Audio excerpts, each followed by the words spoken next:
Coach, I want to throw this one at you. If you were placed on a committee to say, all right, this is how we're going to relaunch the Pac-12 football season, whether it's by some miracle this fall, be it in November or in January or whatever, how would you tell them your advice to go about scheduling this, when to start it?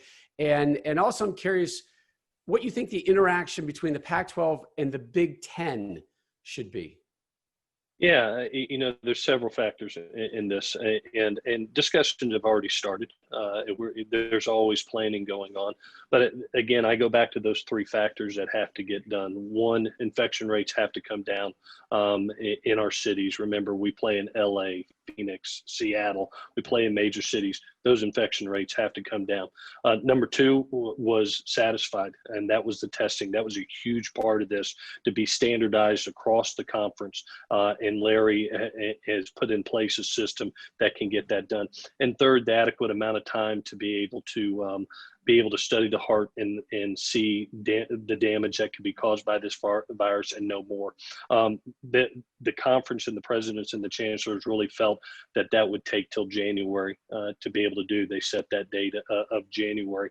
Now, once those infection rates come down, the testing is in place. We know more about what needs to be satisfied with the heart and the study of it. Then you can start. And I think a couple things, more questions have to be asked.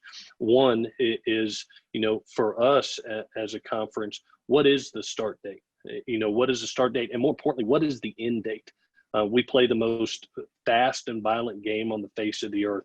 And you got to remember that these guys have to go from one season to the next, and being able to have an adequate amount of time between the end of a season that hopefully could end maybe March, somewhere in there, and give enough time for them to recover for a fall 21 season that you don't want to affect. Hopefully we're all back online altogether. Number two is to make it significant for them, to make it a great experience, maybe to have a conference championship, maybe to have even a merger or a partnership with another league to be able to create a unique bowl game opportunity. So those are questions that need to be asked. I know those are the discussions that are being had right now. You want to be able to, one, make sure the conditions are better, two, make sure there's enough time for these young men to recover from season to season, and make it significant for them. Make it a reward, that it could be a good season with rewards at the end, with a conference championship and a possible opportunity at a bowl game at the end. If I was a commissioner, I told you right now, Coach, we're ready to start football, how much time do you need?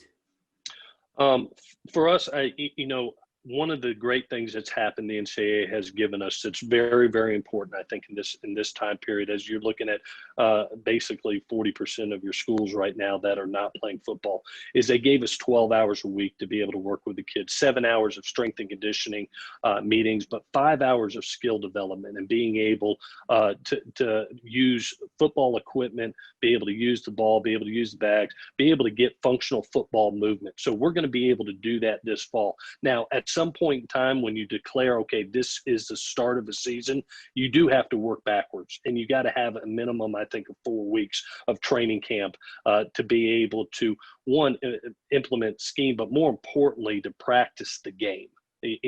And get their bodies in functional football shape. So I think right now we're doing a great job of using those 12 hours to keep our kids in shape, strength-wise, conditioning-wise, football movement-wise. Then when we declare a start date, work backwards from there, give us 4 weeks to be able to have a true training camp and continue to allow us to gain all that time, those 12 hours a week, up to that training camp from right today till that start. For the best access, perspective, and personalities in all of sports, follow us at Fox Sports on Twitter, Facebook, Instagram, and YouTube.